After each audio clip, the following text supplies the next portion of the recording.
कालिकायै नमः। भगवती कामाख्यायै नमः। हरि ओम तत्सत, हरि ओम तत्सत। अयोध्या स्थित काल कुलालय में आप सबका हार्दिक स्वागत है।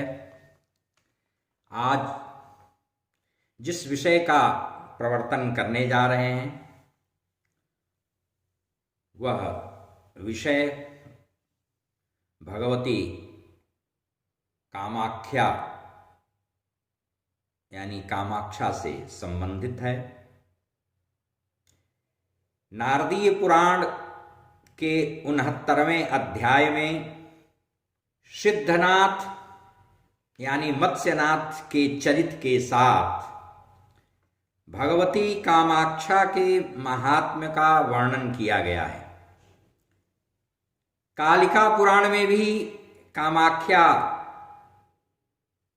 यानी कामाक्षा का वर्णन प्राप्त होता है, उपलब्ध है। कामाख्या सनातन धर्म के 51 या 52 जो भी प्रमुख शक्तिपीठ हैं, कुछ लोगों के अनुसार 108 भी हैं, उन सभी पीठों में यह विश्वविख्यात प्रथम महत्वपूर्ण महामुद्रा योनिपीठ कहा जाता है। और यहाँ पर भगवती के जो भैरव हैं उनका नाम उमानंद है। यहाँ की गई तंत्रोपासना कलयुग में शीघ्र फलवती होती है। विशेष करके देवियों की, यक्षिणियों की और अप्सराओं की साधना में सद्यः सिद्धि लाभ प्राप्त होता है। यह वाम मार्ग, अघोर मार्ग की साधना का केंद्र है, सिद्धपीठ है। तंत्र ग्रंथों में कहा गया है कि जहां जहां जिन जिन स्थलों पर सती के नाभि के नीचे के अंग गिरे थे, निपतित हुए थे, वहां वहां वाम मार्ग की विधि विधा से उपासना करने पर ही सिद्धि लाभ होता है, अन्यथा नहीं।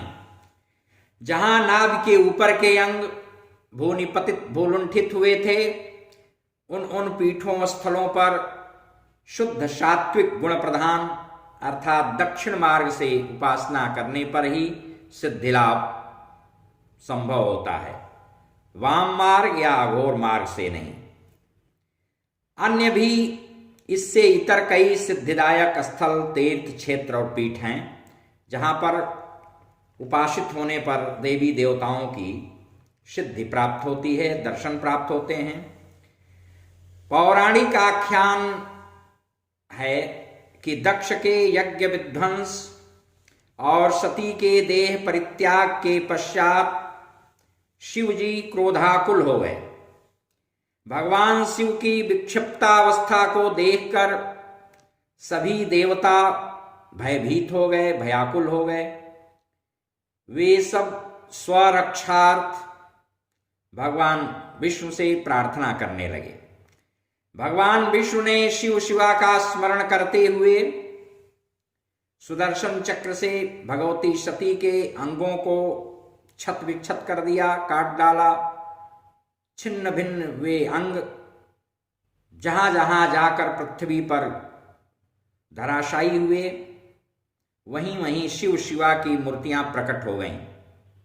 पुनः आशुतोष प्रसन्न हुए और उन्होंने कथन किया कि ये स्थान ही सिद्ध देवी के पीठ के नाम से लोक में प्रसिद्ध होंगे। उनमें काशी और कामाख्या प्रमुख होंगे।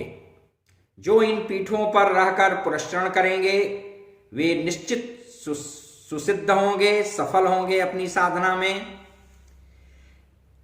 वैसे भी काशी में 64 जोगिनियां सदैव विद्यमान रहती हैं और काशी में भगवती विशालाक्षी देवी हैं और काल भैरव उनके शिव हैं। इन स्थलों पर शिव स्वयं जब ध्यान समाधि में लीन रहते हैं, इसलिए उन पीठों में देवियों के साथ उन देवियों के शंकर भैरव की भी वहां विद्यमानता रहती है। शिव जी ने जहां जहां उमा के शरीरांग गिरे, उन्होंने यह वरदान दिया, वचन दिया कि देवी यहां विद्यमान रहकर साधकों की, भक्तों की मनोकामना की पूर्ति करती रहेंगी और मैं भी उनके साथ सदैव विद्यमान रहूंगा, उनके कार्य में सहयोग करूंगा। कामाख्या असम प्रदेश में स्थित है। इसी का प्राचीन नाम कामरूप भी है। यह भारत का पूर्वी भाग है। यह ब्रह्मपुत्र महानद के तट पर स्थित है, जो कि समुद्र में जाकर मिला है। यह सर्वाधिक लंबा और गहरा महानद है। यह शाक्त संप्रदाय का केंद्र है। असम प्रांत की राजधानी गुवाहाटी नगर में ही कामाख्या का प्रसिद्ध मंदिर योनिवत त्रिकोणाकार नील पर्वत पर स्थित है। यहां तंत्रोपासना की प्राचीन परंपरा है। यहां देवी गुप्तांग योनिस स्वरूपा हैं। यहां उमानंद भैरव भी हैं। यह शाक्त तंत्रोपासना का सर्वाधिक जागृत पीठ है। यहां प्राकृतिक योनि से प्रतिमाह रक्तस्राव होता है।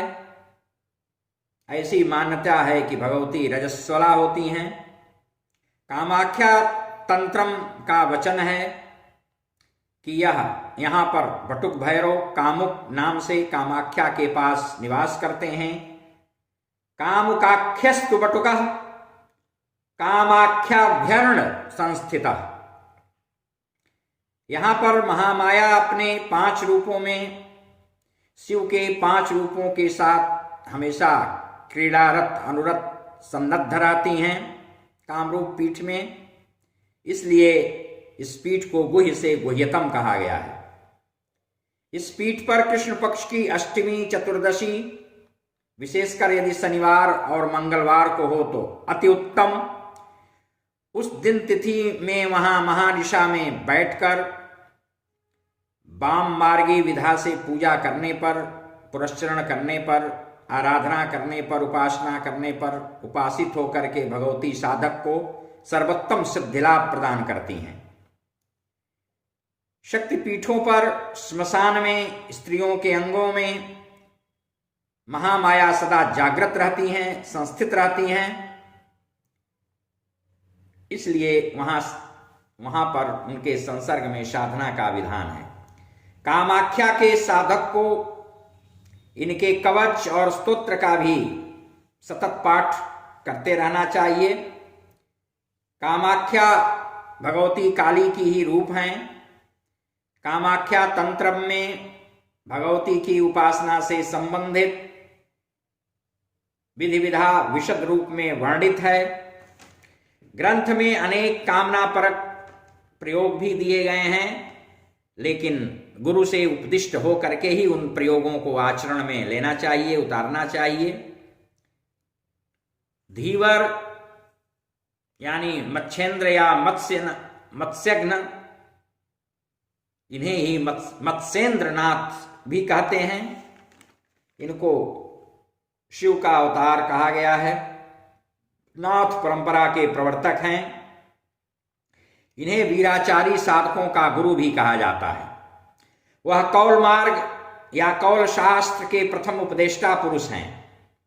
इसका सर्वप्रथम उपदेश उन्होंने कामाख्या में ही किया था। वैसे तो कौल या नाथ संप्रदाय की परंपरा में गोरखनाथ, गुरु गोरखनाथ का नाम भी सर्वप्रथम सादर स्मर्तव्य है। कौल मार्ग कामरूप कामाख्या में मत्स्येंद्रनाथ के द्वारा प्रथमतः लोकहित हेतु अवतीर्ण उपदिष्ट किया गया। नारद पुराण में भी इसे पूर्व दिशा में स्थित बताया गया है और प्रभूत सिद्धिप्रद स्थल कहा गया है। वहां पर तो स्पष्ट कहा गया है कि एक ही रात की उपासना में कामाख्या देवी के दर्शन प्राप्त हो जाती है। यस्तत्र गत्वा कामाक्षां संपूज्य नियताशनः तिष्ठेदेकां निशां भद्रे स पश्येत्तां दृढ़ासनः। दृढ़ आसन में दृढ़ चित्त से स्थिर आसन होकर के जो वहां उपासना करता है, जा करके नियत आसन पर बैठ करके पूजा करके, तो उसे देवी का तत्काल दर्शन होता है। नारद पुराण के 69वें अध्याय का यह तीसरा श्लोक है।